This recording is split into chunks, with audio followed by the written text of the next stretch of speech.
Welcome back, Agents of Infinity, to another episode of It's Nothing Personal, the podcast where I attempt to turn random conversations with strangers into moments of extraordinary vulnerability, insight, and connection. Usually.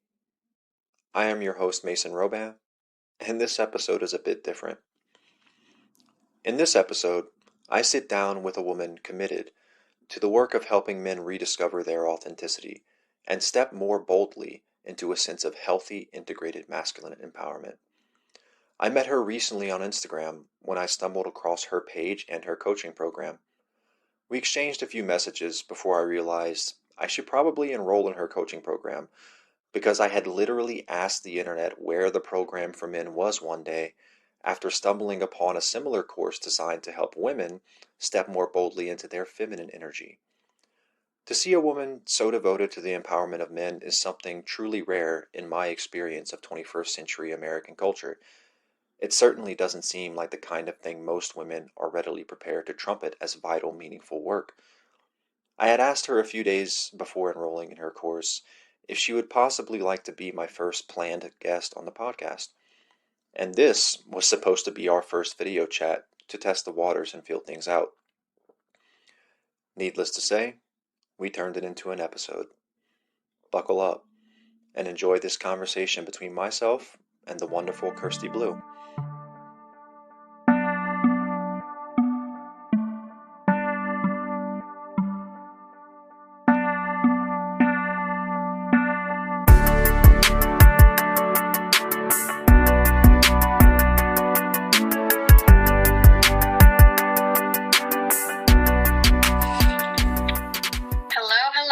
Hi, how's your internet today? Oh, shit. Did you forget about that? Funny. Did you forget? Cox sent me, because we have Cox here, they sent me an email about my customer experience yesterday afternoon, and I just gave them the worst review. Aren't you? Oh gosh, aren't you in California? Yeah. I didn't know they had Cox in California. It's funny. I mentioned Cox in the podcast episode I just posted. Really? Yeah. So, do you want to just jump right into it?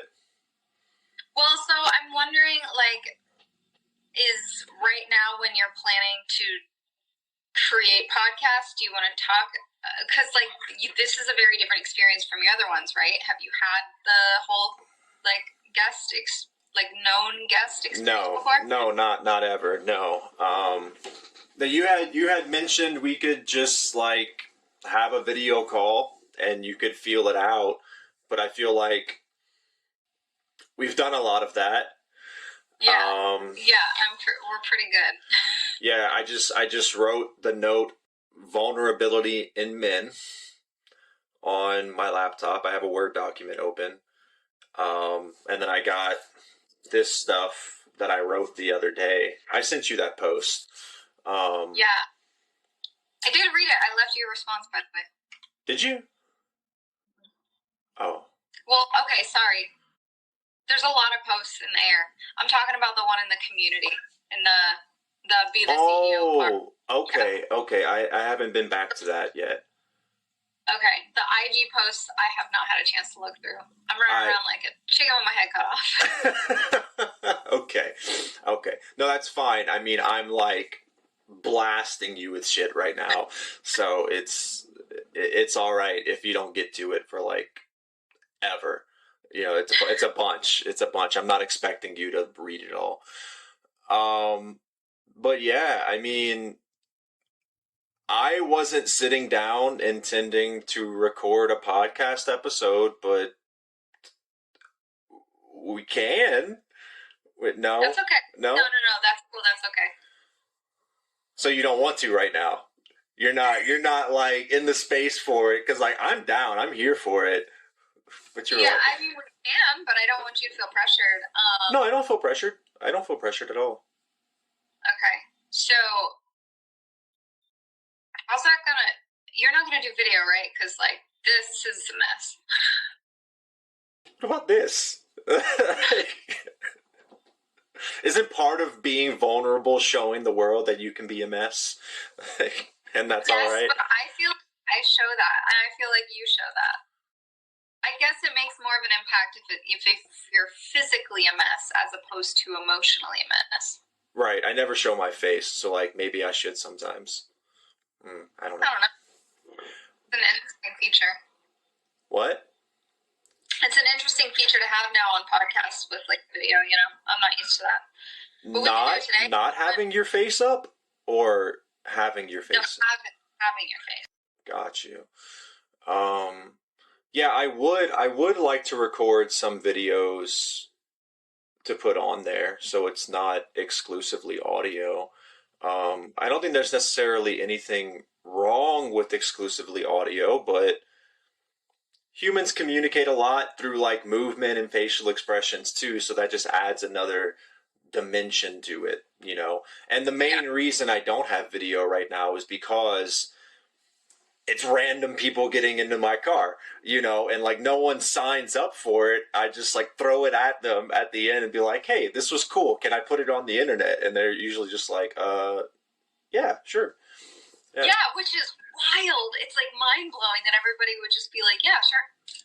Yeah. It's so easy for you. Like, good for you. I don't really think too much about it. Like so it's weird. I had people telling me for like, I don't know, a couple of months, like, man, you should do a podcast. You should do a podcast. And I was like, you know, I might, maybe, I don't know. And then now that I'm doing one, no one says that anymore. Like, no one says that anymore. It's the funniest thing. But yeah, I did. If we were going to do an episode, like the thing that really got me interested in that was like the work you do, and clearly you have like a lot of experience helping people build themselves and like rewrite the narrative of their lives and step into a place of being more empowered and more authentic and more effective, I guess, in leading themselves where they want to be going. And then the thing about vulnerability in men, like I feel like you probably just have a unique perspective from your work that I would like to tap into and like get some insight on. So for sure. Yeah. I feel like I'm ready. I'm like, all right, hit me. You feel like what? I feel like I'm ready. I'm like, all right, hit me. You're ready right now? I'm always ready. Shit, I did not come with questions prepared. I guess okay. We can do it another day. It's cool. It really sounds like you are really like trying to push this not wanting to do it thing right now. I feel like. But yeah, so how did... But also, I don't want to pressure you, but I've been moving 1,000,000 miles an hour today, so my brain's like... That's okay. We're like that sometimes. It's cool. I'm okay to just like stumble through this. I'm not on like a strict... How much time do you have? Let me look at my calendar. So...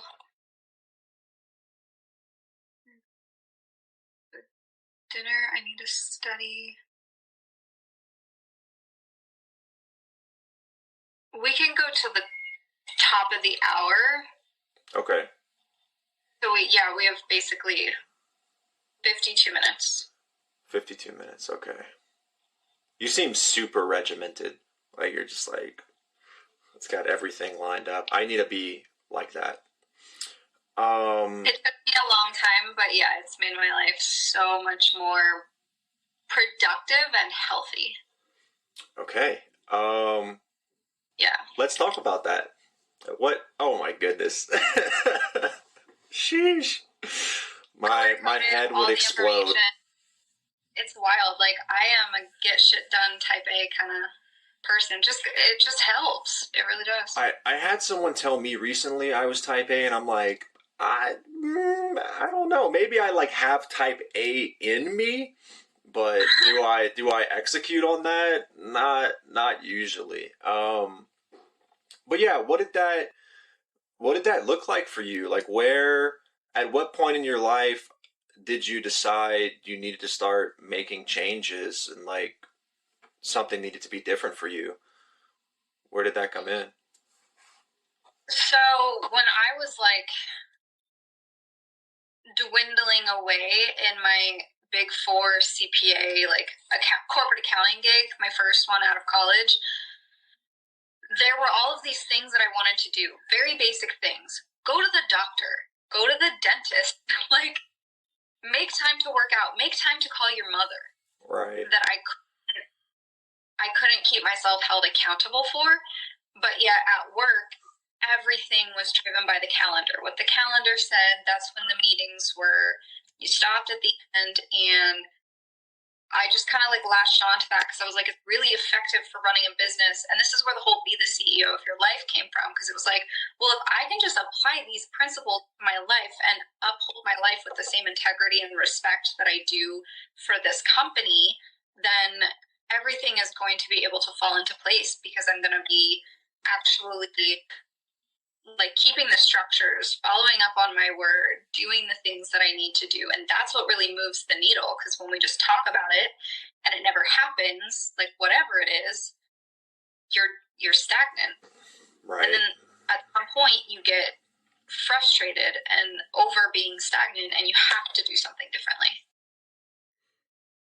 Okay. So did you have any challenges that stuck out during that process, trying to transition from being led by like the structure of a business versus like turning your life into your business, right? Like what were the hurdles or the challenges that you had to overcome in that? Did anything stick out? So much. Like, first and foremost, getting myself to respect my own desires and needs. Just because they were on the calendar didn't mean I immediately respected them. And that's how I thought it would go. But it became this whole other, like, side quest of coming to terms with why those things mattered to me, and why it was important for me, and how exactly I could make it fit and work with my life and my energy to be able to hold to my word. So like the whole self-worth piece of it. Then there was like learning how to make that work for someone's personal life, because my life is not a business. My life is a personal life, right? Right. And so how do you make that flowy and personable and fun, and how do you actually fit time in with other people, because you can't always structure life like that. So it was being able to like give myself grace and forgive myself for things not going as regimented, even though that's how I wanted it to be. And then again, learning how to make it flow with my life. Whereas like I would plan out one day every single minute, and only half of those things would get done. And then like coming up with a process of how I then shift to other days, and how I plan my other day realistically, as opposed to seeing myself as this like robot, much like we end up at work in a corporate job where we perform like a robot. But then when you go to your personal life, you're not necessarily going to perform like a robot, because you're not pressured by some principal who's coming around like, are you sitting at your desk? Long answers. Right. Are you following? Yeah. I am struggling to not interject here and let you speak.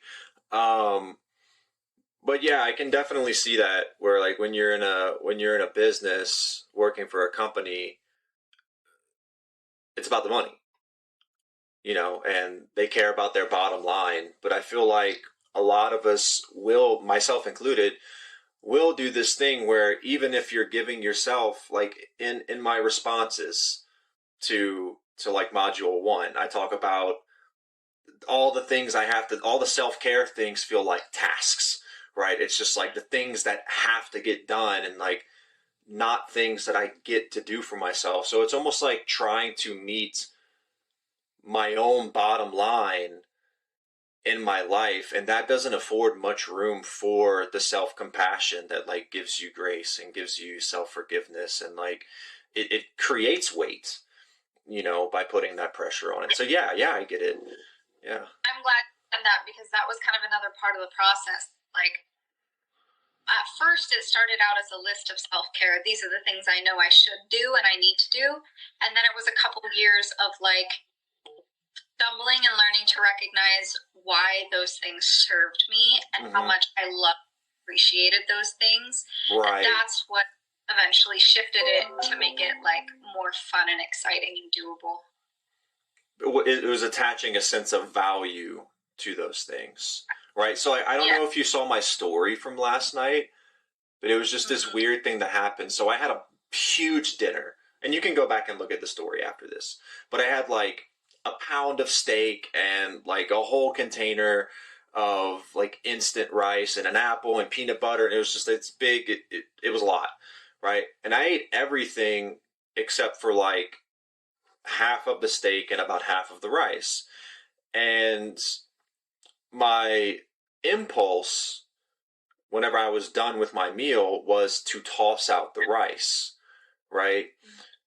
But I thought about it for a second, and I was like, okay, there's no reason, like, this rice is totally good for me to heat up tomorrow, right? And if I toss it out, not only am I like wasting my money, I'm like wasting this food that if I just put it away, it might not be ideal to like reheat what's already reheated, pre-cooked rice. You know what I mean? But it's like, okay, I can do better about what rice I buy, right?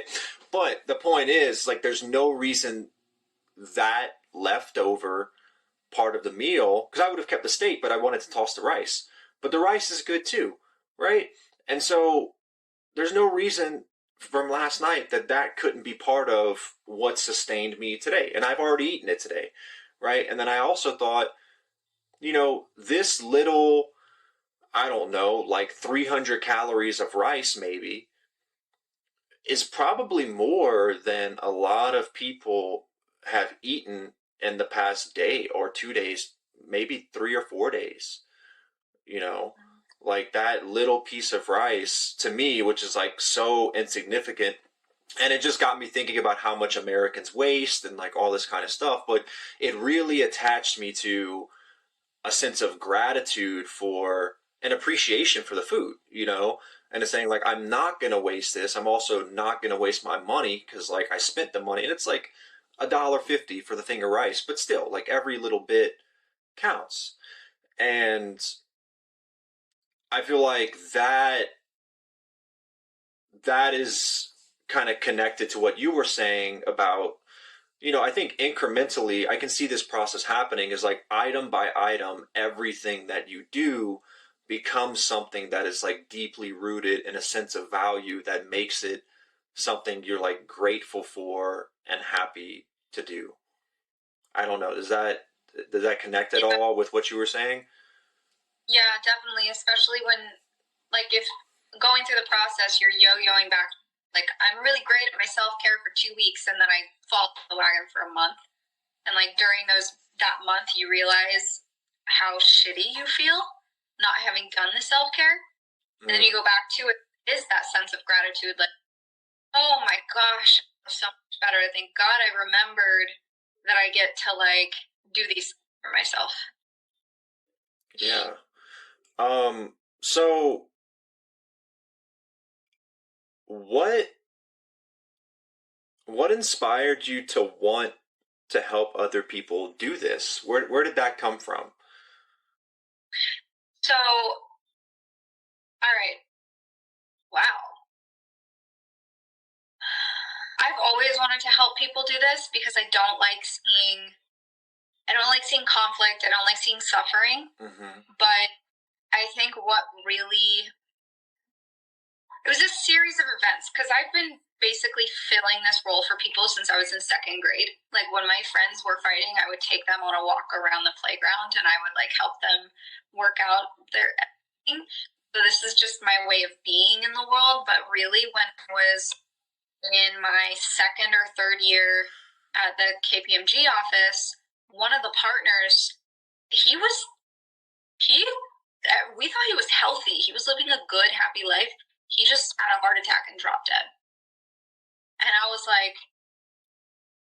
what are all the ways in which his life was thrown out of whack because he's not taking care of himself because he's spending all of his time and effort on this business? Like, we need to start putting our first, because if we're not, we literally can't do anything.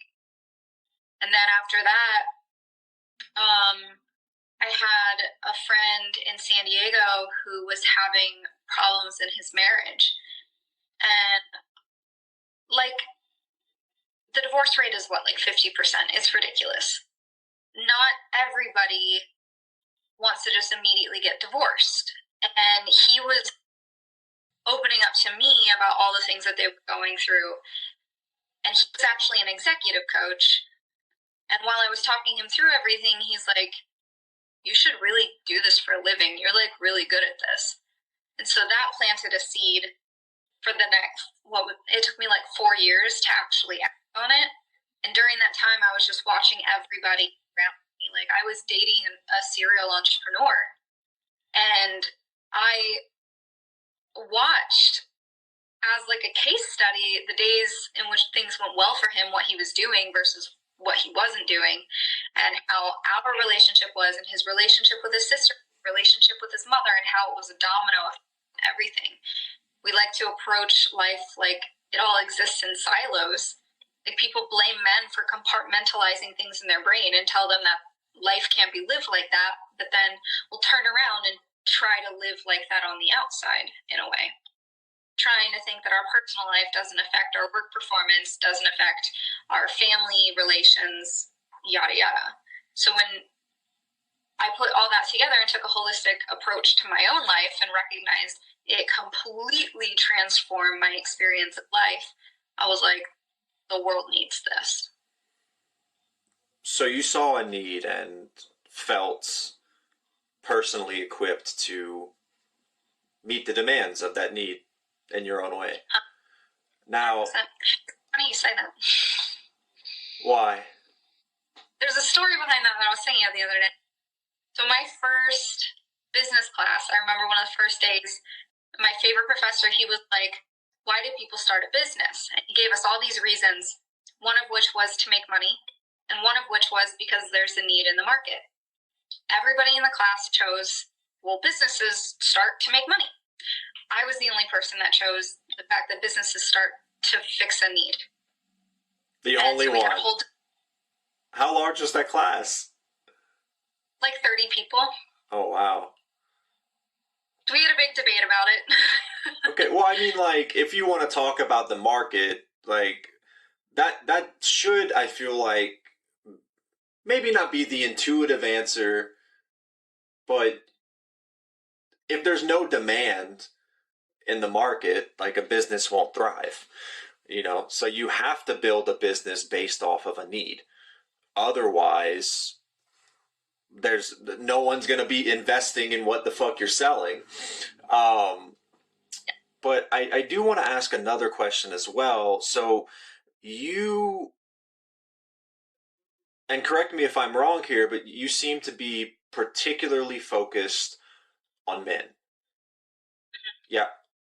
Why is that?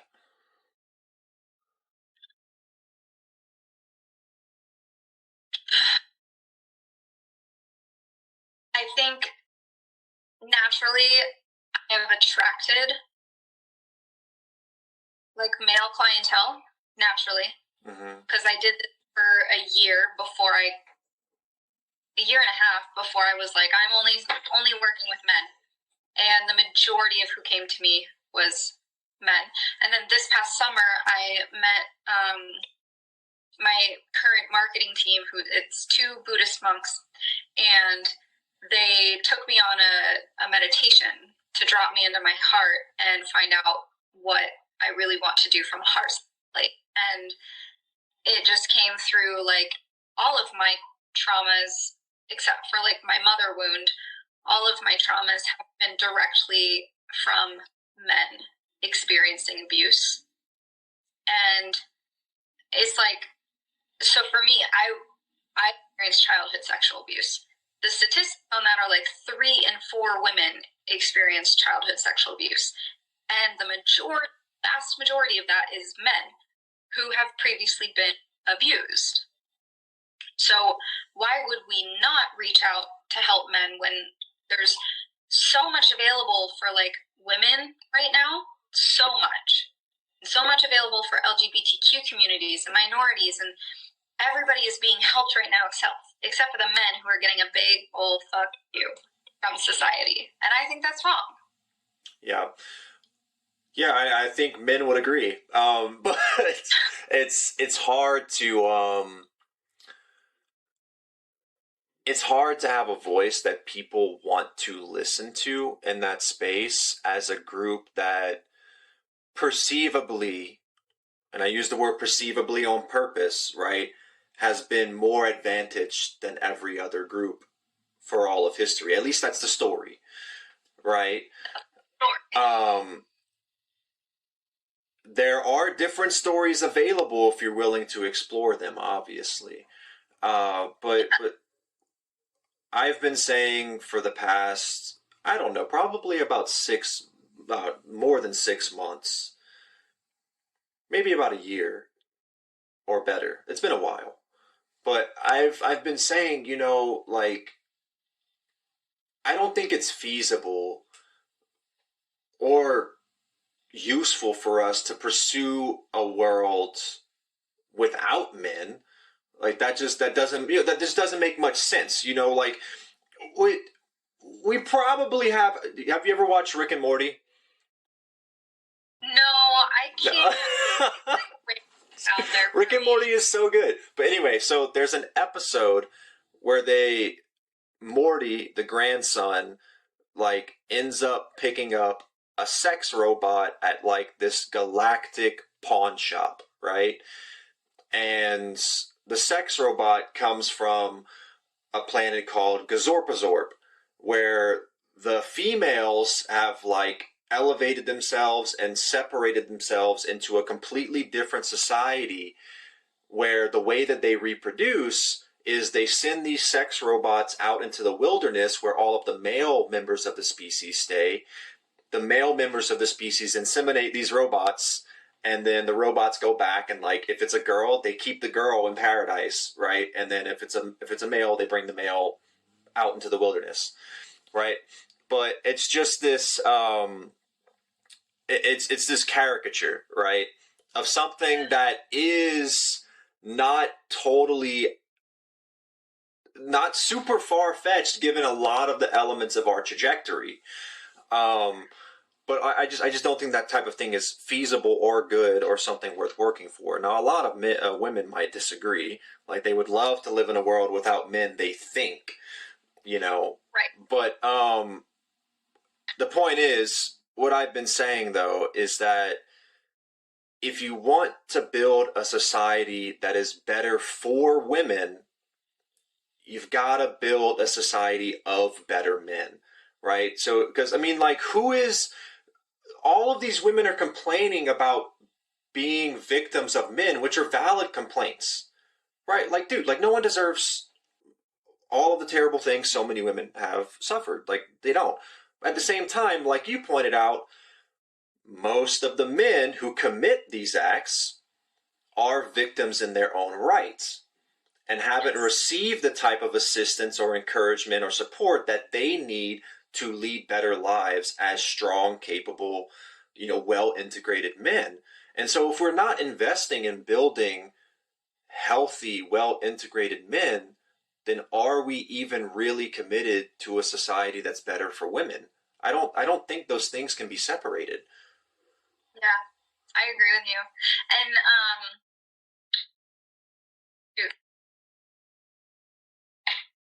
I was trying to be so present that I forgot what I wanted to say. Okay, dig it up. You're so right, though. Like, you don't have you just can't pull, like, men are here for a reason, for the love of God. Like, seriously. Yeah. What was I gonna say? If for nothing else, to die in our wars, you know? Like,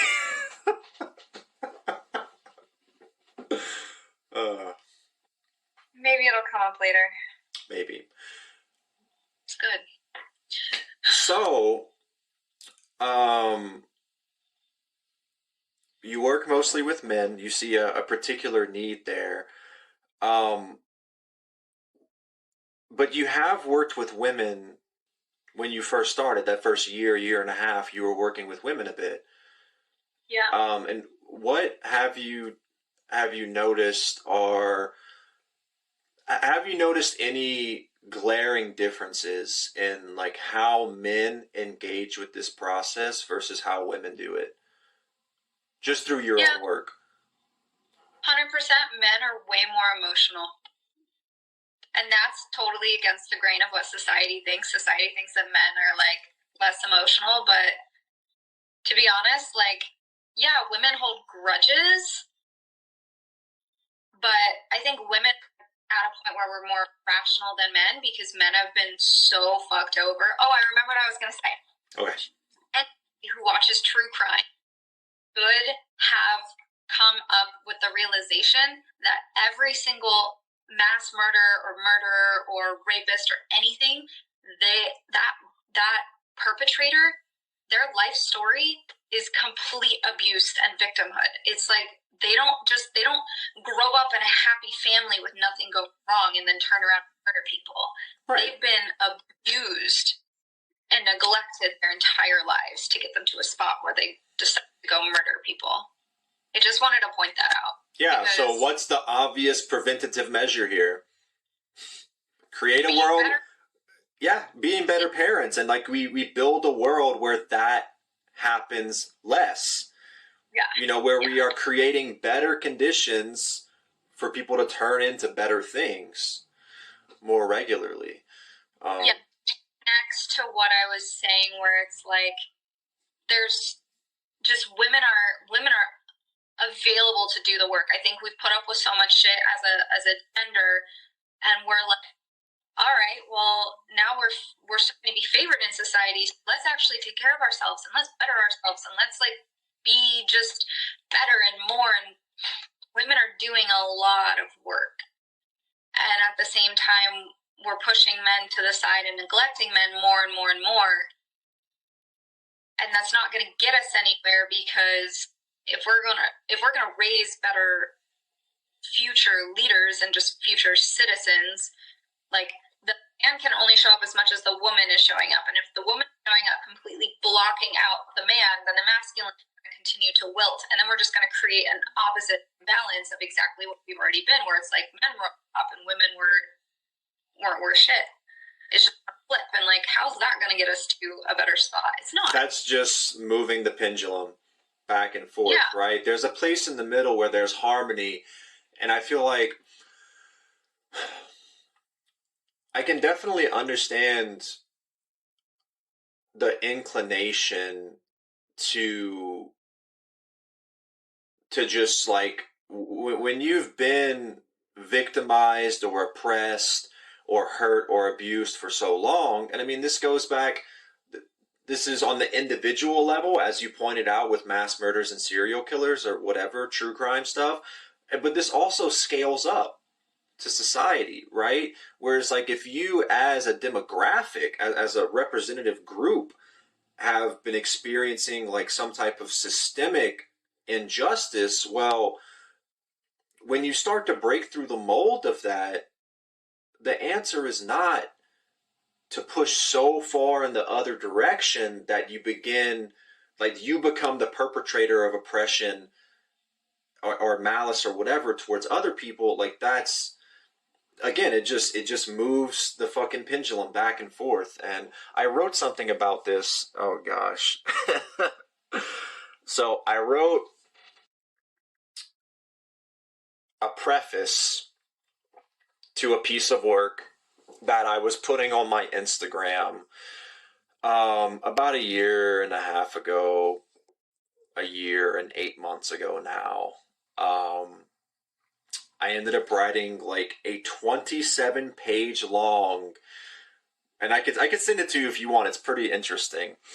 Uh, but I wrote this big story about a series of events that I went through that led me to the realization of what choice is. And did you read my like breaking down of choice in the? Yeah, Yeah. it seemed like an epiphany when you got there, so that's to make that connection. Yeah. So, and it was on the surface like a very subtle thing that happened, but like internally, it's changed my entire person. Just seeing the difference between choosing something, choosing something like consciously and actively and intentionally versus just being what you are by default on autopilot, right? And I could give you the bare bones minimum of this situation, but it's like basically someone, a woman I was interested in, treated me. I'm just gonna say poorly. She treated me poorly. We were in the same place, right? This wasn't like over text or anything. And I had invested a lot of energy in like really showing up as my best self for this person. And there was nothing romantic, but I did have that interest, but I also would have been like totally okay with that not being reciprocated. But what I wasn't okay with was like being devalued and disrespected the way she did right to my face, right? So, but mostly in light of the huge investment I had made personally in like showing up well. And there's backstory for that too, like why I was in that position. But we were in a car together, and so I was sitting in the front, right? So I'm in the front seat like this, and she was in the back, and she had said some things, and I just like completely, I just tuned out. I was just like done having any type of communication with this girl in that moment. Um, and I guess about like 30, this is like a 12-hour car ride, by the way. It was like a 12-hour car ride, and we had like 7 hours left. But about 30 minutes after our little interaction happens, I decide I want to put my seat back, right? And like I just like being a naturally like considerate, compassionate person, whatever. It's just how I was raised, you know. I do this to like turn to make sure she's not behind me and just like, you know, ask to put my seat back or whatever. But so like I do this little number here and stop. And I was just like, you know what? No. Boom. And I just went back with the seat. And I just went back with the seat, right? But specifically stopped myself in that moment from being what I was, right? And chose something different. And it seems like such a small thing if you don't understand the impact of it, but that I think is the key to so much discipline, like so much intention, like so many of the things that like create the ingredients for being able to live an effective, well integrated life is what happened in that moment. Now I made the wrong choice, right? I did something dumb, and like by my definition, like I would say I did something evil, but that's just my definition of evil, right? But it was in that moment where like I had an impulse to do a thing, stopped myself and chose something that wasn't part of my default. Mm-hmm. That's where choice, yeah. Yeah. That's where choice was. And that's why I wrote a whole fucking 27-page thing about it, because I was trying to share this with my community, like how powerful and impactful and meaningful this little moment was in, like, it completely, like, I'm a different person now because of that instant. That's amazing. That's like a moment of awakening. Like, that's all it takes for people. And now none of those friends are part of my life anymore. Yeah, but they really didn't like my writing. But, it's all right. But yeah, I just wanted to throw that out there because, like, that's where my relationship with an understanding of choice comes from, right? So we've got a lot more context there if you didn't have enough of it already. Yeah. No, that's amazing. The fact that you not just were aware in that moment and you remember, but the fact that you were able to take that so far and create so much more, like, understanding and meaning and everything behind that, that's like intensely powerful as a human. That is what consciousness is. That's breaking out hamster wheel. That's everything. But I think until you have a situation like that, even they can even read your 28 pages and they're not going to get it. Yeah. And I think that's a lot of what happened. But I don't want to I've already spent like 10 minutes on this, I feel like. So I don't want to get super sunk into, I can email you my fucking 27-page thing if you want, but I still have it. Be better off if you record yourself reading it. Oh my goodness. I would have to change some of the pronouns. Audio, yeah. The audio? Okay. Yeah, we'll see. But I do want to ask now, so we'll circle back around to, I asked you about the difference between women and men in this type of work, and you say men actually tend to be more emotional. And I think that would be a good segue into men's vulnerability. Now, what stories, what narrative, and what obstacles do you feel like men seem to have whenever it comes to actually connecting with that emotional experience and being vulnerable with themselves? Have you noticed any patterns? The biggest, most glaring one is that, like, people don't care about them. Mm-hmm. I think the problem is that men have not yet awoken to their own patterns, their own wounds. I think, and it was expressed to me by a man a couple weeks ago, saying that to admit there is anything wrong with you is sort of admitting that you have been or are the bad guys. Like, I think men are still in a place where they're latching on to the people that are not good for them. And then they make it mean things about themselves when is the toxic one. Because men have not done, like, women, we have really close friendships where we feel free to be vulnerable with women at any point. I have people that I can call and be like, I'm in a really space, can you just listen to me? And I heart out to them. But for most men, they don't have a space like that, and so they keep it all in. And then they, like, if you don't let that shit out, like, that's gonna eat up your body physically. That is the kind of shit that causes cancer. Right. And it's funny you bring that up, because, like, that was me yesterday when I called my friend who was like, my mental is fucked up right now. And I just called him, and I'm just like, because I know personally I'm in a position to have those conversations and hold the space for someone else, right? And I do think it's important that, like, I think we all have that ability, right?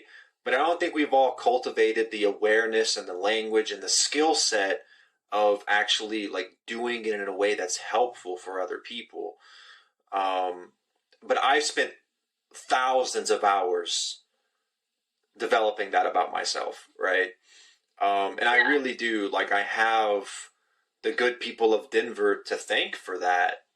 As an Uber driver these past 3 years, I've had so many people, so many people, thousands, literally, hold space for me so generously and just, like, so lovingly. It's allowed me to expand into a version of myself that is now capable of doing the same in return.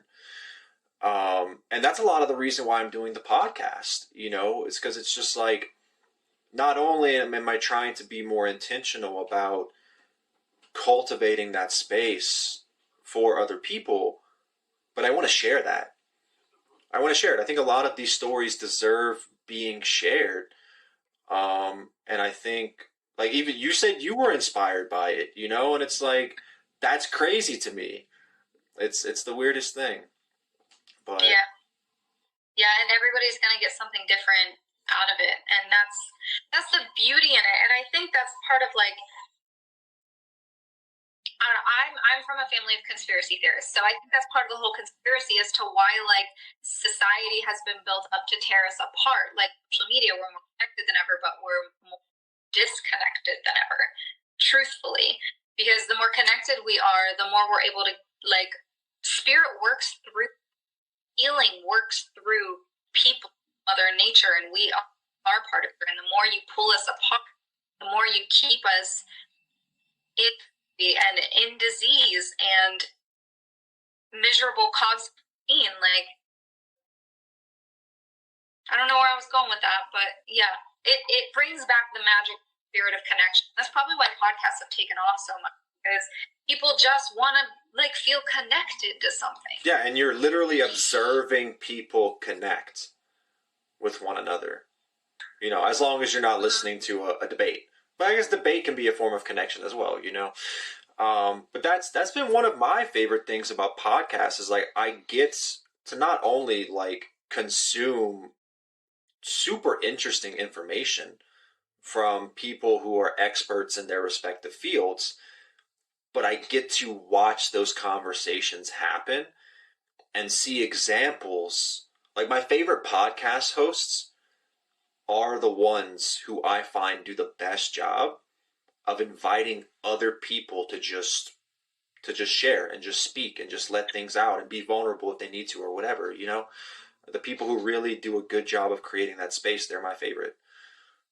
And there's something in that. Yep. Because I feel like they're creating the space for all of us too.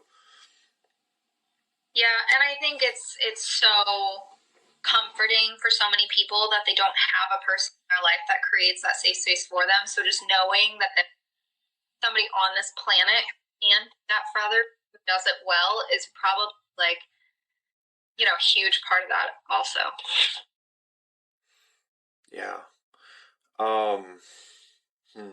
I'm trying to find more questions for you now. Because I asked you about vulnerability, and you said, men are more emotional, and that I've gotten so lost in this conversation. Well, I'm excited to hit the second bonus in the CEO course, because the whole video is about vulnerability for men. Okay, I'm gonna have fun with that one, I think. Yeah.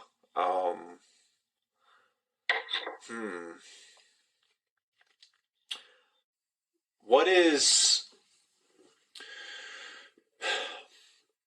has been the most gratifying part of this work for you?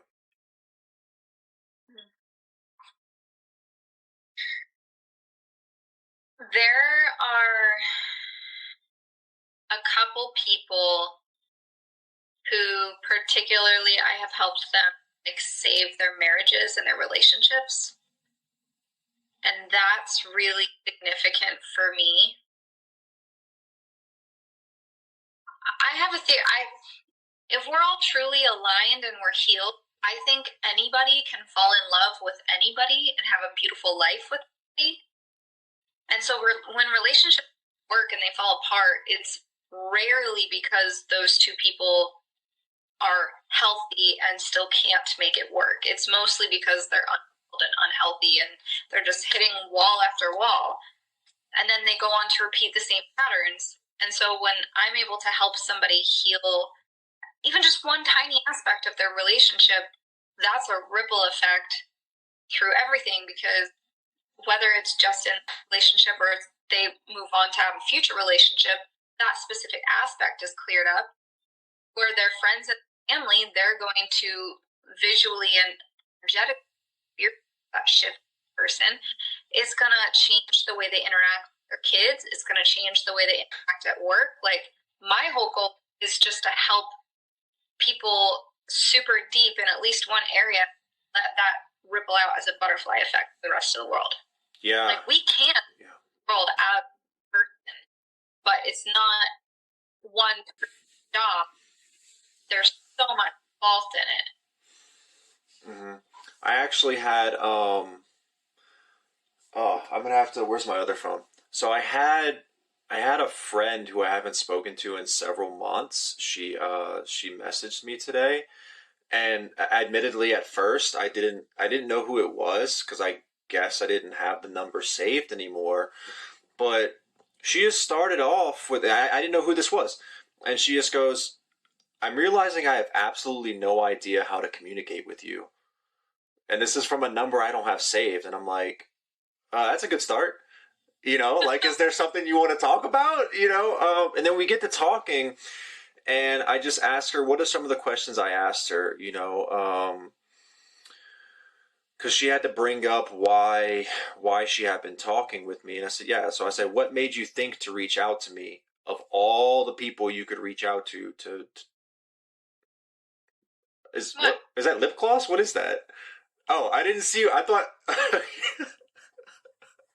I didn't see you grab it. I just looked down and looked back up, and you're like, you're doing this. So yeah, I just asked her a series of questions, and it eventually gets around to her pretty much saying, like, like, I feel like a lot of the time, which is that, she's basically expressing like she has this drive to want to be able to do it on her own, like whatever she feels like. And she's a very spiritual, like, I don't know, I guess you might be able to call her like a witch type deal. She does like ceremonial type things. She's very like on that plane, right? Of interacting with the universe.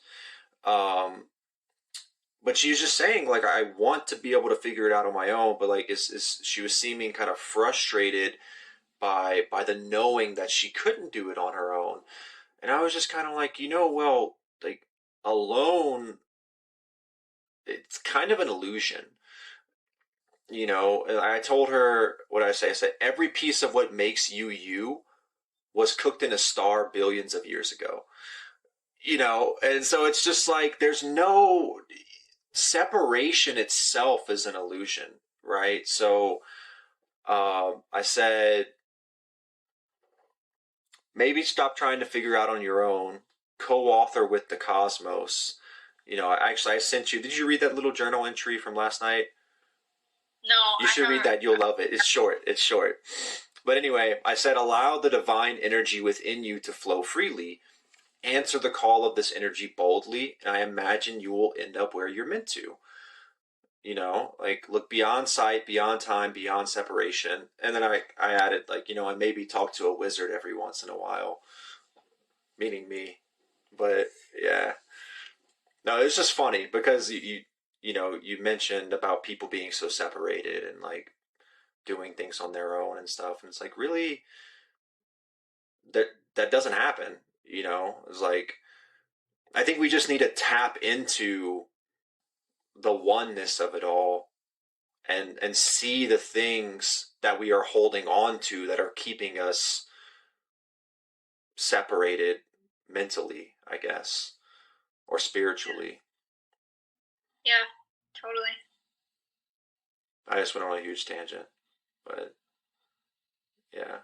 It was to see that side of you. You're pretty, I think, so the term that came up a couple, like 2 years ago, was closeted woo-woo. To be able to have the conversations of that sort of vocabulary strung together like that. I almost said woo-woo whenever I was talking just now, but yeah. I so many more resonating with that now, and most of us that are that, like, of that capacity are keeping it secret because society is not okay, but people crave for it. But, I'm calling bullshit on that because we live in a world that for the past, I don't know, 3,000 years has been okay with a book that tells you that there's someone in the sky watching you. And I'm like, so if you're going to believe that story, don't call me crazy for believing that I'm one with the universe. Like, neither of them is like more or less probable. And like mine actually is based in, maybe bro science, but it's based in science that we know. You know what I mean? We are the product of stardust. So it's Periodic table of elements. It's not right. That's legitimate. Right. So it's like to view myself as a collection of not items, but like the ingredients that make all of us up. Like we were all cooked in stars together. Mm-hmm. We're not made in a lab. We're made in like a womb where universes are born. Right. That's how I see it. I don't feel like that's woo at all. But I think so many people, and you know this, people just get trapped in their stories. They get trapped in their stories. I talk about that in the podcast I just released, actually. This one was really good. This one was very much like I recorded this. It was a ride from this past Saturday, but I think when you listen to it, if you listen to it, you'll just be like, oh wow, like this dude was already like on his way to talking to me before he talked with me. It's weird. I feel a lot of resonance right now. I feel a lot of, and I just mean like in a general sense, Yeah, like you are super aligned with your path, and there's a lot of synchronicity. I have to show you that. Mm-hmm. Yeah. What's the title? Just so I don't miss it. Hooked. Okay. Yeah. Hooked. I'll remember that. All right. Well,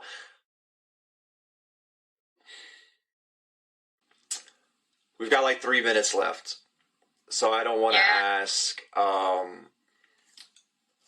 Here's what I'll ask you: is there anything after having spent this amount of time talking with me? Is there anything you would suggest I do in addition to the Module 1 homework to prepare for next Monday?